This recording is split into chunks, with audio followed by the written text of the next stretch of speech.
ना रुके ना थके कभी पैर, ना कभी हिम्मत हारी है, ना थके कभी पैर, कभी हिम्मत हारी है। हौसला है जिंदगी में कुछ कर दिखाने का, हौसला है जिंदगी में कुछ कर दिखाने का। इसलिए अभी तो कैशवेल कंपनी जारी है, अभी तो कैशवेल कंपनी जारी है। बोलने सभी धन्यवाद मॅडम, खूप सुंदर विचार मांडलेले आहेत आणि कंपनी सोबत तुम्ही जोडून आहात। असं असतं, एका माणसाने सुरुवात केली, हळूहळू सगळे त्याच्या पाठीमागे येतात, पण जे सुरुवात करणारा तो महत्त्वाचा ठरतो। त्यानंतर आपल्यामध्ये ज्येष्ठ असे व्यक्तिमत्व आहेत, मोटिवेशनल स्पीकर पण आहेत आणि त्यांना सुद्धा मी आमंत्रित करते, विनंती करते मोहिते बापू यांना की आपण नेहमी 2 शब्द बोलावे। टाळ्या वाजवा।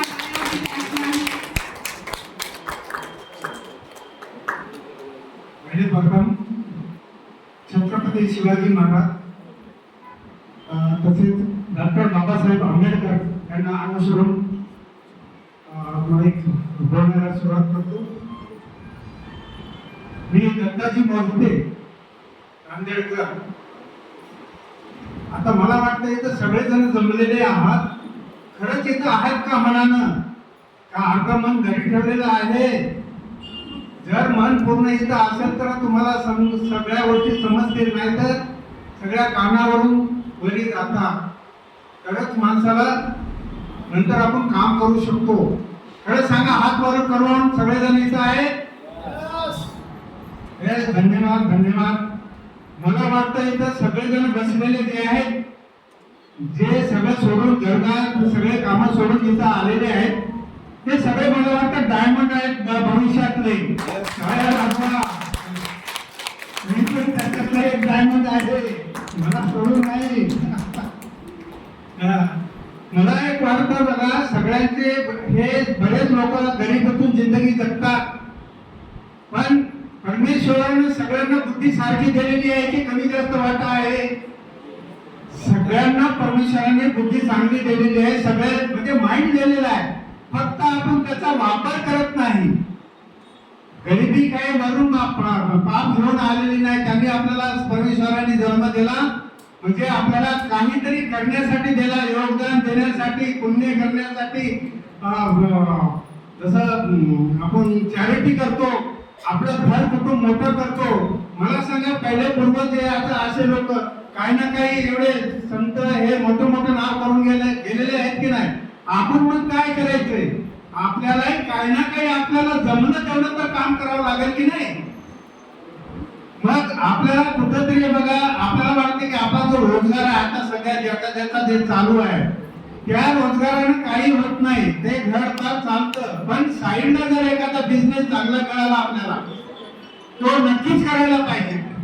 पण त्या बिझनेसची व्याख्या अशी असते की जे आपण एखादी कंपनी, कार्समेक कंपनी, याच्या नावातच वेग आहे, पण हा वेगाप्रमाणे आपण पण जाऊ शकतो।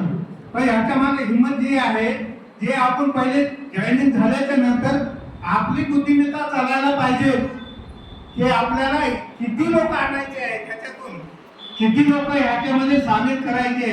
बघा, आपण एकटे काम करतो, एकट्या कामाने पोट भरते का आपलं? आपण 12 घंटे काम करतो। बघा, पगारी माणूस 50,000 1 लाख रुपये आहेत, पण त्यांना दुसऱ्या महिन्यात तिसऱ्या महिन्यात 2 लाख होतो का? होतो का? जरा इथं असल्यासारखं बोलत जा, नाही तर मला वाटतं इथं नाही तर मी माईक बंद करून टाकेल। कारण तुम्ही बोलायला आले, इथे डायमंड लोक आहेत, तुम्ही बोलल्याशिवाय समोर जाणार नाही। कुठे काही खंत वाटली तर बोलायचं, टाळ्या वाजवायच्या, मनातून सगळं इथं राहायचं। म्हणून आता ह्या कंपनीमध्ये आपण जॉईन झाल्याच्या नंतर बघा, आपण एकटे आहोत, त्याच्यानंतर 2 डायरेक्ट केले, एकाला 2 झाले की नाही काम करायला? 2चे 4 हात होतील की नाही? 4चे 8 होतील की नाही? 8चे 16 होतील की नाही? असा हा कारवा वाढत जातो। त्यामुळे आपली टाइम कंपाऊंडिंग वाढतं। आपण कोणते एक्सेल करा, 10 ते 8 घंटे काम करतो, बाकीचे झोप, अंघोळ, पाणी हे सगळं करतो, म्हणून आपल्याला जास्त पैसा येत नाही।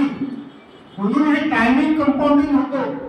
आपण जे समजा 1000 आपल्या खाली माणसं निर्माण केले काम करणारे आणि त्यांनी 2च तास जर आपल्यासाठी काम केलं, किती तास झालं काम आपल्यासाठी? 2000 तास. मग हे सांगा, हे गणितच आहे, जो माणूस जेवढा काम करेल तास तेवढा पैसा येणार आहे. मग ती ज्याला व्याख्या कळली तो माणूस श्रीमंत झाल्याशिवाय राहणार नाही 100%. म्हणून या वाक्याप्रमाणे तुम्हाला काम करावं लागेल. नाही तर बघा, जिंदगीतून लोकांनी काम केलं, कोणाला अनुदान दिलं नाही, कोणाला काय केलं नाही, आपले पोट भरले आणि मग थोडा भावाचे लग्न गेले, मरून गेले. हा, त्याच्या मोदीला सुद्धा त्याच्या जवळचे नातेवाईकच जातात. कोणी असा हजारो लोक येतील का? नाही येत. मग तुम्ही काय केलं कर्तव्य?